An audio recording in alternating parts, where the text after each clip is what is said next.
Hello, parents. Welcome to 2021. I hope everyone had a great winter break, and I wanted to send you a quick orientation / video for the upcoming week and the upcoming semester.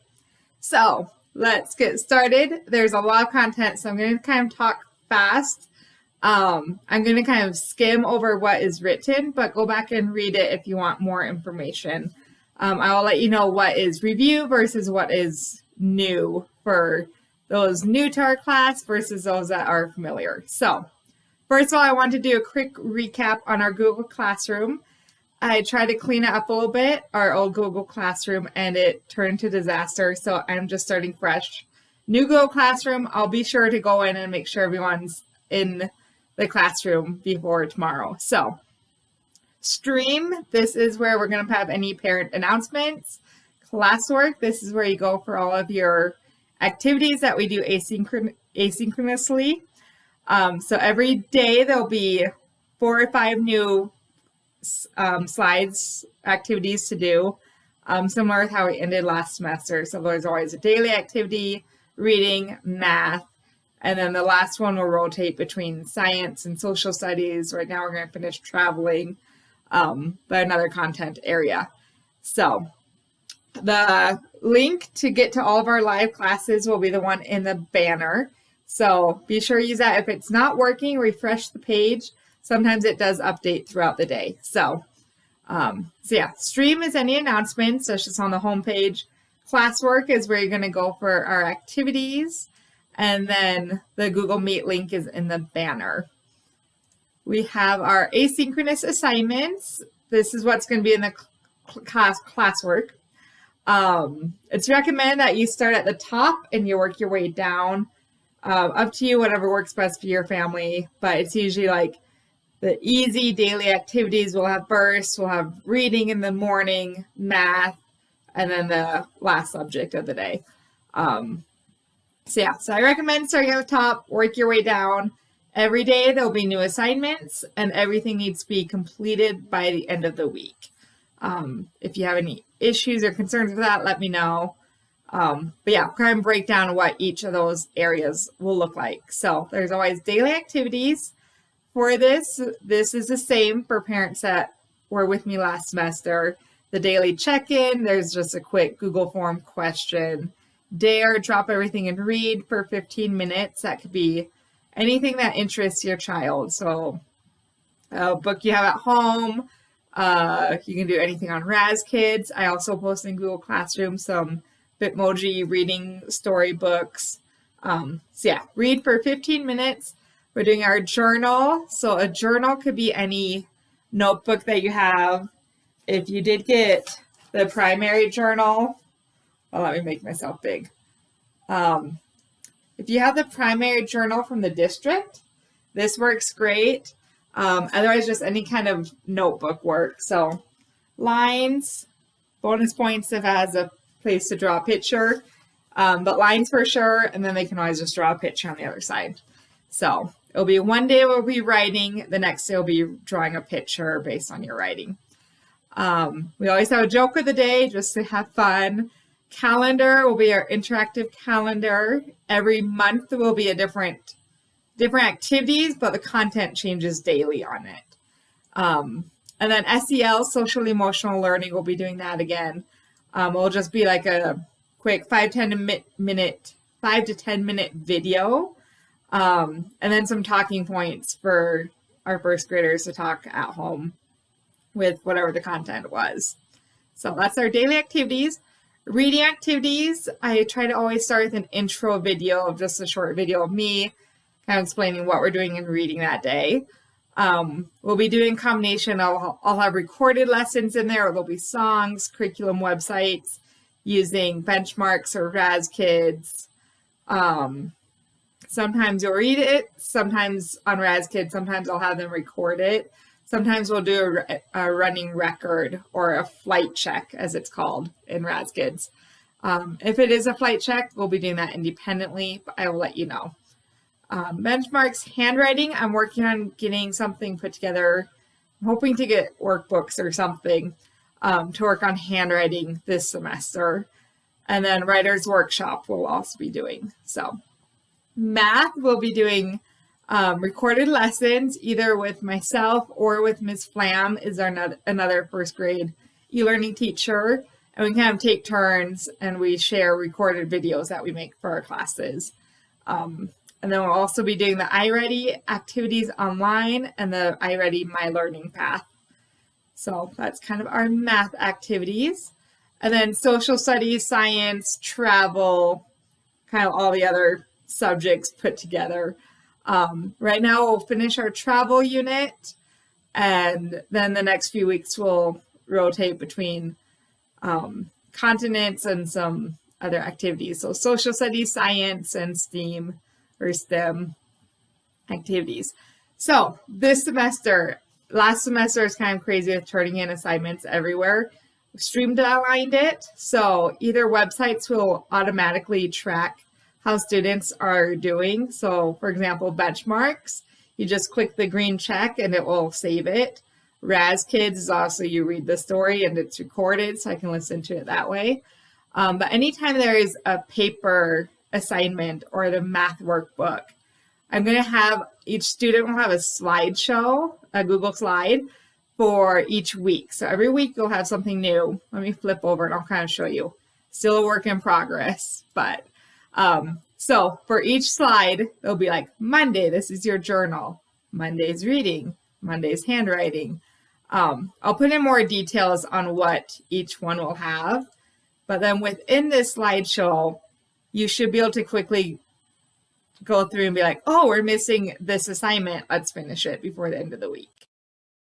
So I'll be working with the students on how to take a picture on their iPad or their Chromebook or whatever device they're using. But you can take a picture, you insert it, and then it should just be nice and easy to put a picture in here, and then that's done. And then that'll be easier for me to go back and grade. I want to give you a lot more feedback this semester. So that is turning in assignments. This first week, we'll be working out the kinks, just getting used to it. And hopefully it'll work well and we'll keep using it. So adult guidance, I want to kind of touch base on. I feel like it's a struggle, like when do I help, when do I not help? You're encouraged to help as needed with students' work, but remember to always give them as much like wait time to see, because that's where they really learn how to problem solve and how to figure things out. But sometimes there is times that I need students to do things on their own. So if that's the case, I will let you know. It will be on our parent cheat sheet, or on the Google Slides on the activities. I'll make note of it. And then as well, I'll tell students each day if there's anything that needs to be independent that day.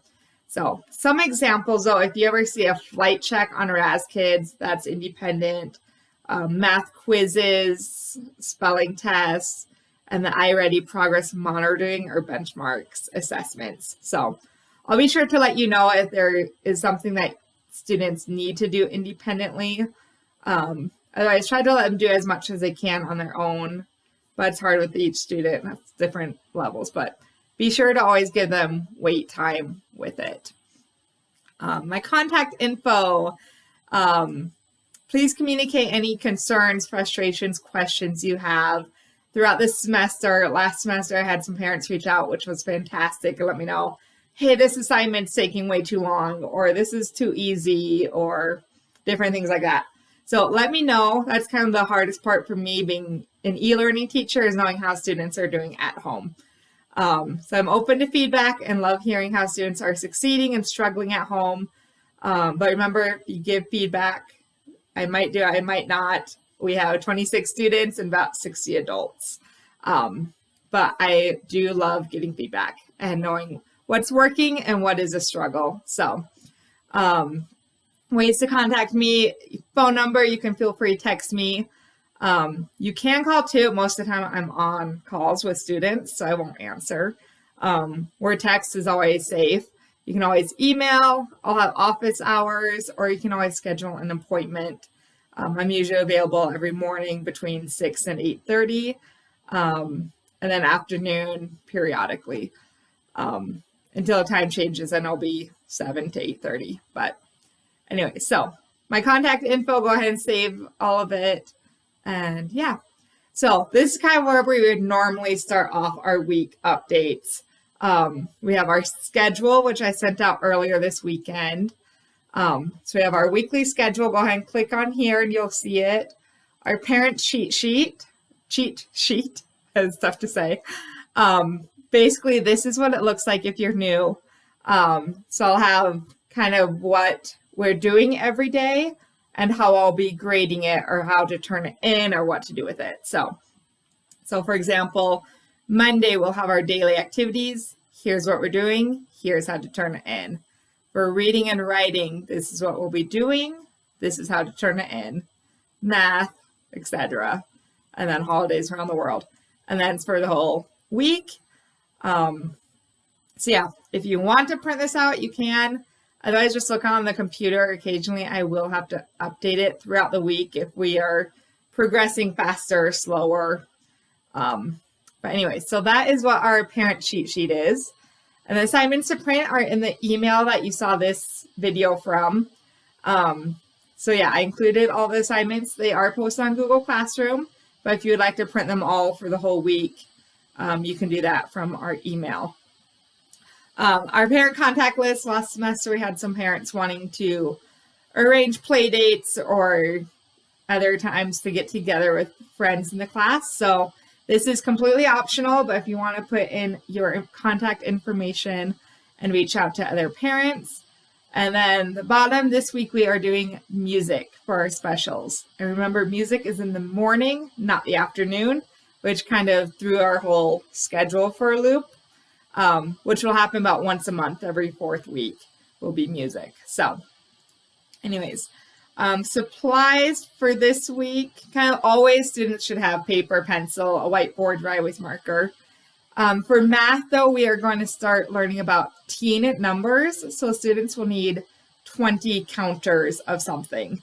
So 20 paper clips, 20 magnets, 20 buttons, anything you have at home that you can set aside for about the next month for students counting math.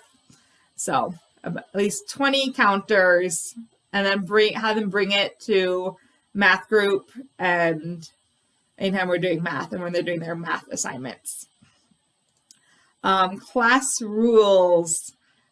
Let's see, we'll start right here. So parents, please be aware that your student's camera is on. So make sure everyone in the background is dressed. Make sure the background is appropriate for first graders. I haven't had any big issues, but I don't want any big issues to arise. So just be aware that your student's camera's on. 25 other first graders are seeing what is behind them. Arrival, as students come on, I'm good with them unmuting their mics and talking, having some free talk. And then when we start, then we'll go ahead and have everyone go on mute. And then bathroom, please use the restroom before our live calls. Classroom rules, remember to be on time, act like you're at school, sit in one place, don't be moving your iPad all over your house. Keep yourself on mute. I will let students know when they can unmute. Just with 26 kids on the call, there'll be a lot of background noise. Keep your video on. If that is a concern for you, let me know.